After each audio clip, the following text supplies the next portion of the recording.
भाई दूज का पर्व भाई बहन के रिश्ते का प्रतीक माना जाता है। भाई दूज की पूजा और व्रत बिना कथा सुने पूर्ण नहीं होती है। दिवाली के बाद भाई दूज का त्योहार आता है जो भाई बहन के रिश्ते का प्रतीक माना जाता है। इस दिन बहनें भाई की सलामती के लिए यमराज की पूजा करने के पश्चात भाई को तिलक लगाती है। भाई दूज की पूजा के दौरान भाई दूज की कथा सुनना बेहद महत्वपूर्ण और फलदायक माना जाता है। एक बुढ़िया माई थी, उसके 7 बेटे और एक बेटी थी। बेटी की शादी हो चुकी थी। जब भी उसके बेटे की शादी होती, फेरों के समय एक नाग आता और उसके बेटे को डस लेता। बेटे की वहीं मृत्यु हो जाती और बहू विधवा हो जाती। इस तरह उसके 6 बेटे मर गए। 7वें बेटे की शादी होनी बाकी थी। इस तरह अपने बेटों के मर जाने के दुख से बुढ़िया माई रो रो के आधी हो गई थी। भाई दूज आने को हुई तो भाई ने कहा कि मैं बहन से तिलक कराने जाऊंगा। माँ ने कहा ठीक है।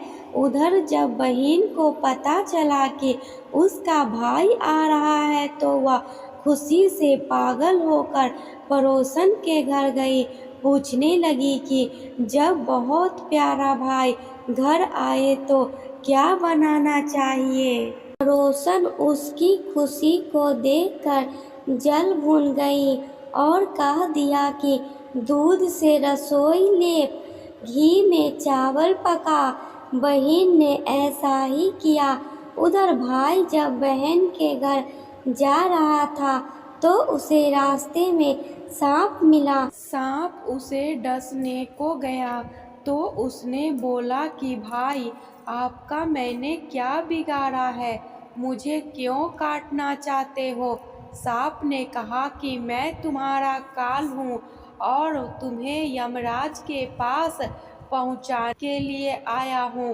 भाई ने रोते हुए कहा कि भैया आप मुझे मत काटो, मेरी बहन मेरा इंतजार कर रही है। मैं ही उसका आखिरी भाई हूँ, उसका और कोई भाई नहीं बचा है। अगर मैं उसके पास नहीं गया और उसे पता चल गया कि मैं मर गया हूँ तो वो भी मर जाएगी। 7वें भाई के रोने से सांप ने कहा कि तुझे क्या लगता है कि तू मुझे बेवकूफ़ बना के चला जाएगा। लड़के ने कहा कि तुम्हें मुझ पर भरोसा नहीं है तो तुम मेरे झोले में बैठ जाओ। जब मेरी बहन भैया दूज बना ले उसके बाद तुम मुझे डस लेना। भाई बहन के घर पहुंचा। भाई को देखकर बहन की आंखों से आंसू निकल आए। भाई ने बहन से बोला, दीदी भूख लग रही है, खाना दो जल्दी। बहन ने पड़ोसन के कहने पर रसोई को दूध से धोया था और घी में चावल पकाने की कोशिश की थी। भाई ने पूछा कि क्या हुआ दीदी, इतना समय क्यों लग रहा है। दीदी ने सारी बात बताई कि पड़ोसन ने मुझे ऐसे ऐसे करने को कहा। भाई ने हंसते हुए कहा कि दीदी कहीं सुना है। ऐसे में भाई ने बहन को पूरा तरीका बताया कि गोबर से रसोई ली, दूध में चावल पका। बहन ने ऐसा ही किया। खाना खा के भाई को बहुत जोर से नींद आने लगी। इतने में बहन के बच्चे आ गए। बोले मामा मामा हमारे लिए क्या लाए हो।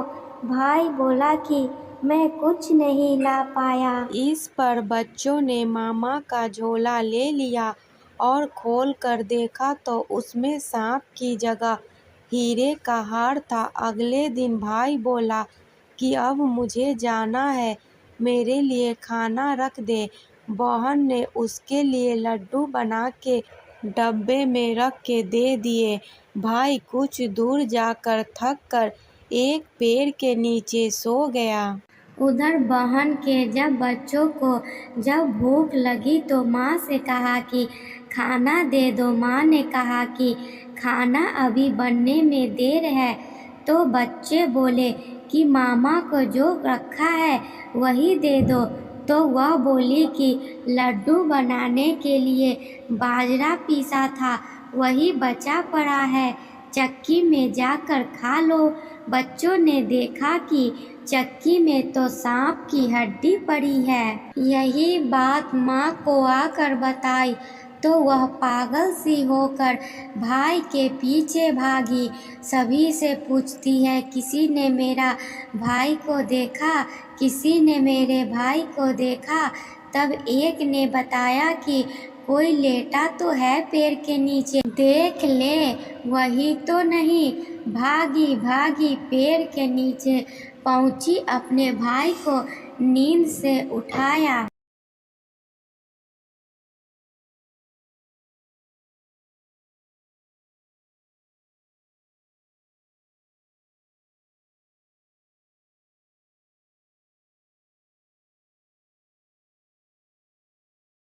भाई के पास आकर बोलने लगी, तू तो जलेगा, कूटेगा, मरेगा।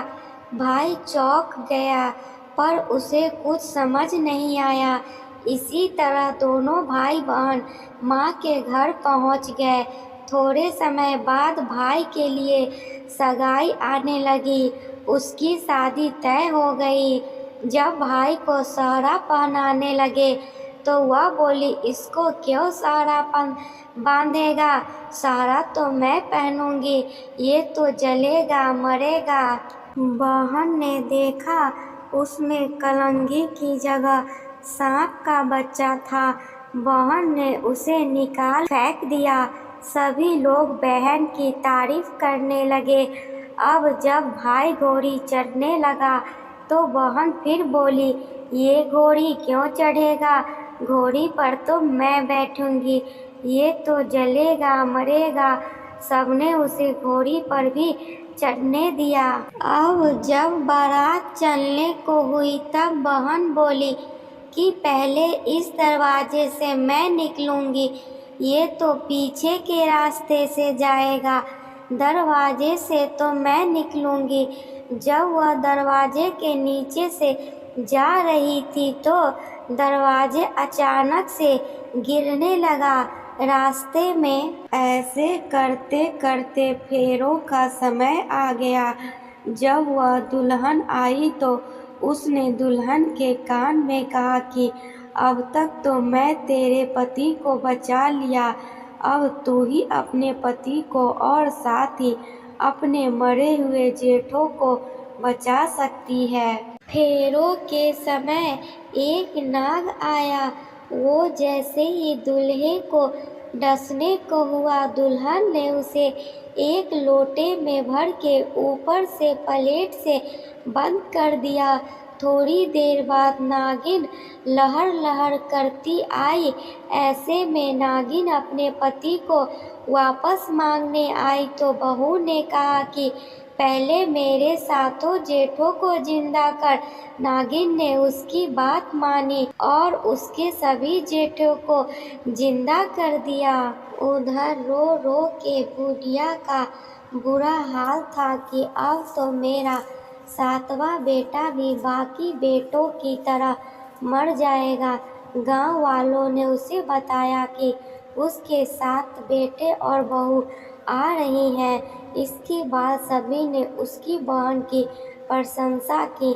जैसे उस बहन ने अपने भाई की रक्षा की, वैसे ही भगवान सभी के बहन के भाइयों की रक्षा करें। जो भी इस वीडियो को लाइक, शेयर और सब्सक्राइब करेगा, भगवान उसके भाई बहन के रिश्ते को बहुत मजबूत बनाएंगे और उसके भाई की रक्षा भी ऐसे ही करेंगे।